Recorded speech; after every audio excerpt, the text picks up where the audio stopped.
ବର୍ତ୍ତମାନର ନବୀନ ପିଢ଼ିଙ୍କୁ ସାହିତ୍ୟ ମନସ୍କ କରାଇବା ନିମନ୍ତେ ଏହି ସାହିତ୍ୟ ବହି ୟୁଟ୍ୟୁବ୍ ଚ୍ୟାନେଲ ଏକ ଛୋଟ ପ୍ରୟାସ। ନମସ୍କାର, ମୁଁ ତପନ ମହାନ୍ତି। ମୁଁ ଲେଖିବି, ଆପଣ ଭାଗିଦାର ହେବେ। ମୁଁ ପଢ଼ିବି, ଆପଣ ଅନୁଭବ କରିବେ। ଆଜିର କବିତାର ଶୀର୍ଷକ ଫର୍ଦ୍ଦ।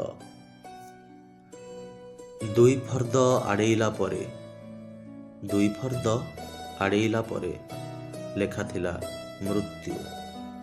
ପୃଷ୍ଠାର ଉପରି ଭାଗରେ ଲେଖାଥିଲା ମୃତ୍ୟୁ। ପୃଷ୍ଠାର ଉପରି ଭାଗରେ ଯେଉଁଠି ଛାପା ଥାଏ ବିଷୟବସ୍ତୁ। ପଢ଼ୁ ପଢ଼ୁ ହତବାକ୍ ଚକ୍ଷୁ ବିସ୍ଫାରିତ, ପଢ଼ୁ ପଢ଼ୁ ହତବାକ୍ ଚକ୍ଷୁ ବିସ୍ଫାରିତ।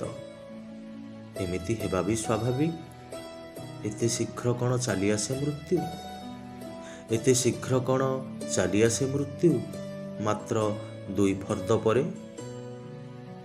ଗୋଟେ ଫର୍ଦ୍ଦ ଲେଉଟାଇ ଫେରିଲି ପ୍ରଥମ ପୃଷ୍ଠାକୁ।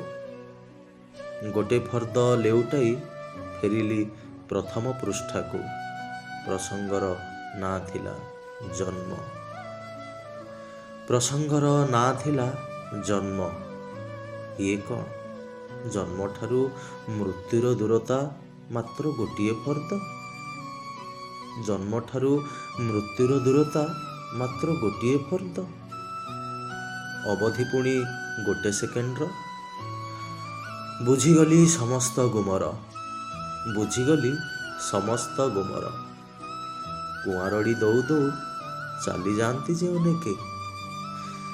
ହେଲେ ଏଇଟା ମଧ୍ୟ ସତ, ହେଲେ ଏଇଟା ମଧ୍ୟ ସତ। ଅନେକେ ଶତାୟୁ ବି ହୁଅନ୍ତି, ଅନେକେ ଶତାୟୁ ବି ହୁଅନ୍ତି। ତେବେ ମୁଁ ଏତେ ଚିନ୍ତିତ କାହିଁକି? ତେବେ ମୁଁ ଏତେ ଚିନ୍ତିତ କାହିଁକି? ଏହି ଚିରନ୍ତନ ସତ୍ୟତାକୁ ନେଇ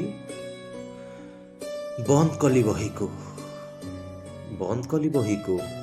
ଲେଖାଥିଲା ଜୀବନ ମଲାଟ ଉପରେ, ଲେଖାଥିଲା ଜୀବନ ମଲାଟ ଉପରେ। ଏଇ ଜୀବନ ତ ନିଜେ ଜୀବନ ଦର୍ଶନ, ଏଇ ଜୀବନ ତ ନିଜେ ଜୀବନ ଦର୍ଶନ। ସେ ତ ନିଜେ କହେ ମୋତେ ଦୀର୍ଘ ନୁହେଁ ମହାନ କର। ସେ ତ ନିଜେ କହେ ମୋତେ ଦୀର୍ଘ ନୁହେଁ ମହାନ କର। ହାଲୁକା ହସଟିଏ ଫିଙ୍ଗିଦେଲି ସ୍ୱତଃସ୍ଫୂର୍ତ୍ତ ଭାବେ। ହାଲୁକା ହସଟିଏ ଫିଙ୍ଗିଦେଲି ସ୍ୱତଃସ୍ଫୂର୍ତ୍ତ ଭାବେ। ଛାଡ଼ିଦେଲି ଦୀର୍ଘଶ୍ୱାସଟାଏ, ଛାଡ଼ିଦେଲି ଦୀର୍ଘଶ୍ୱାସଟାଏ। ଶୂନ୍ୟତାକୁ ଦୋହଲେଇ ଦେବା ପର୍ଯ୍ୟନ୍ତ। ସମାପ୍ତ।